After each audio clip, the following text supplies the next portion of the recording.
Hello and welcome to the Idaho Reports podcast. I'm Logan Finney. Joining me this week is Jason Lance with the Idaho Housing and Finance Association to discuss some of their housing programs. Thanks for joining us, Jason. Thank you.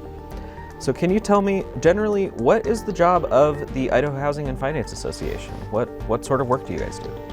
In simplest terms, our mission is to expand housing opportunities and to support and promote economic development throughout the state. So that's the simple version. We do that in a number of ways. We're probably best known for our home loan programs.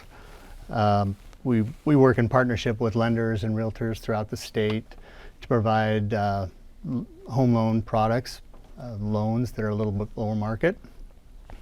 Elsewhere, we help finance and provide oversight for affordable apartment buildings. We administer some federal programs for federal rental assistance.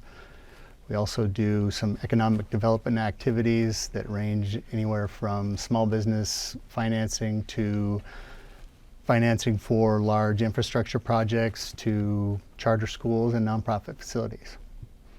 And so when it comes to housing specifically, how much need do you as an agency see for affordable housing across the state? Well, I don't think that it's a secret. I mean, there's a need throughout the state for all types of housing.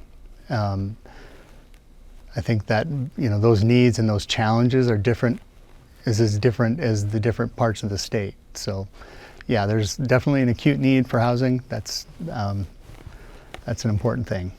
Speaking of all the regions being different, are there any particular characteristics in particular parts of the state that compound those issues? I think each different type of region has its own challenges that are, like I said, that are unique. I mean, the challenges that a resort community like in the Ketchum area would face is completely different from what, more metropolitan area like Boise or the Treasure Valley would face. And then you throw in, there's an acute need for affordable housing that's safe for, in rural areas. So,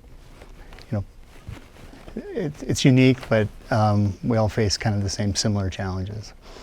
So in those areas all over where there's a need for affordable housing, what sort of funding and financing and support options do you guys offer at IHFA?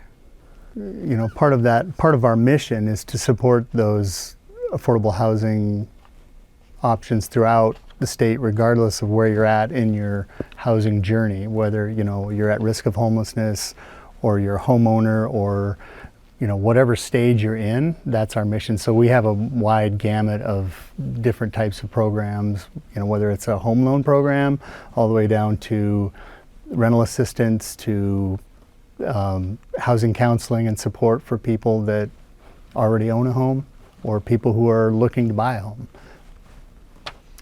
And one of the particular programs you guys administer is the Workforce Housing Fund, GAP financing, that was created with $50 million from ARPA by the legislature.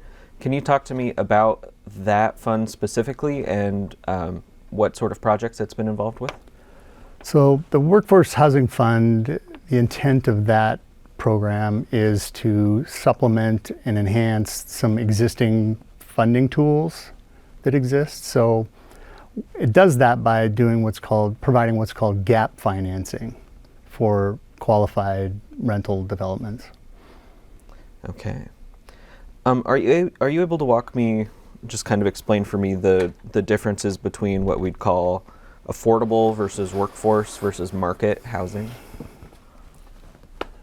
I can. I think affordable housing is kind of a broad term, and it's relative to, it relies on a lot of different factors, whether it's your income or where you live or who you live with.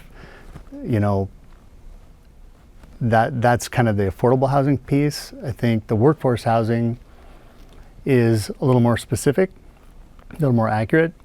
Basically, as the name implies, it's, the intent there is housing for people who are increasingly finding it difficult to find affordable housing that are in the workforce already. And, that could be anywhere from nurses to teachers to first responders. How much interest has the association seen in this workforce housing fund? How many applications do you get, and how many projects have been approved? Well, we've deployed, I can't tell you, I don't know exactly the number of applications that we got, but I know that, it was a true collaborative effort between municipalities, developers, other lenders, and us. And the result is 1,150 new affordable units in the state, new workforce units. Those 1,150 units are spread across 11 different communities, rural, urban, top to bottom, and 17 developments in 11 different communities. It's a pretty good footprint. Yeah. This program is set up, it's described as a gap financing program. Can you just talk to me about that specifically? So gap financing is a very important piece to a complicated financial puzzle that's necessary to build these types of homes, these types of housing.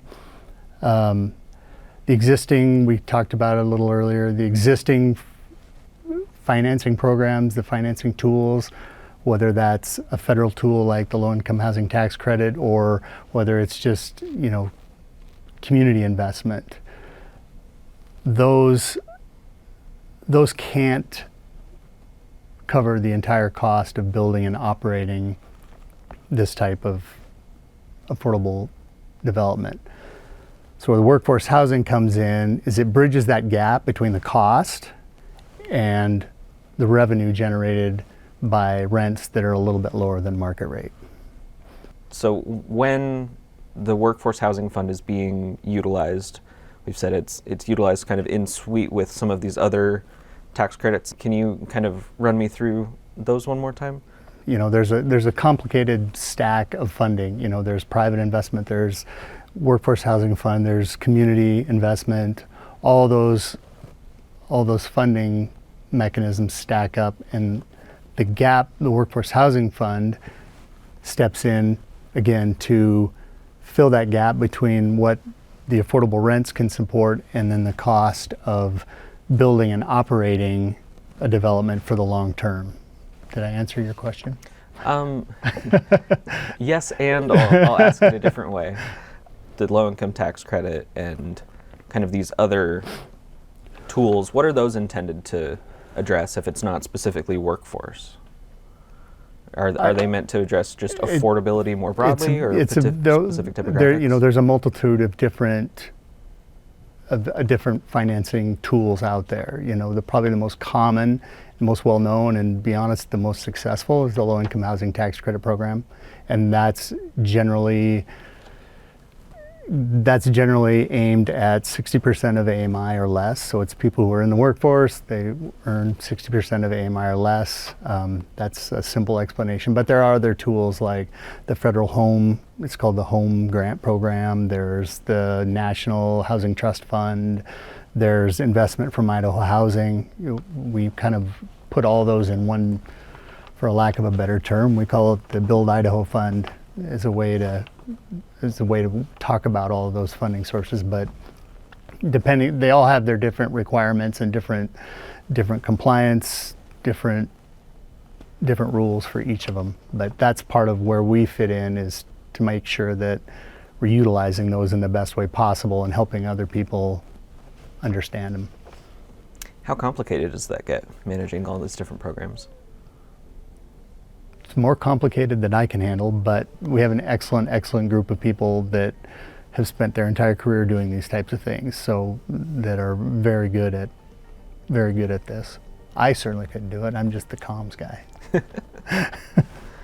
Is there anything else about IHFA that you think our audience should be aware of as they're living their lives out in Idaho? I would say just in general, again, it goes back to our mission. We're here to support housing for all people in Idaho. So we have, we're not just the big, that's part of what we do, is the financial side of, and we also do the home loans, but we also have things like home buyer education, housing counseling. So if you have a question, you can call one of our housing counselors and they can intervene and help you out. we just have a wide range of programs that are meant to support everybody wherever they are. All right. Jason Lands, Marketing and Communications Director with the Idaho Housing and Finance Association. Thanks for joining us this week. Thank you. Happy to be here.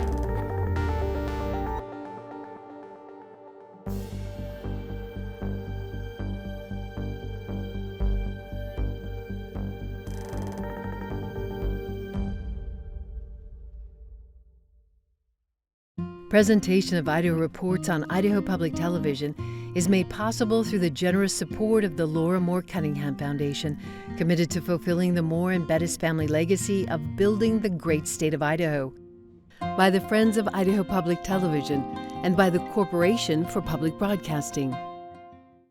Hi, I'm Marcia Franklin, the producer and host of Dialogue. For more than 25 years, we've been bringing you conversations that matter.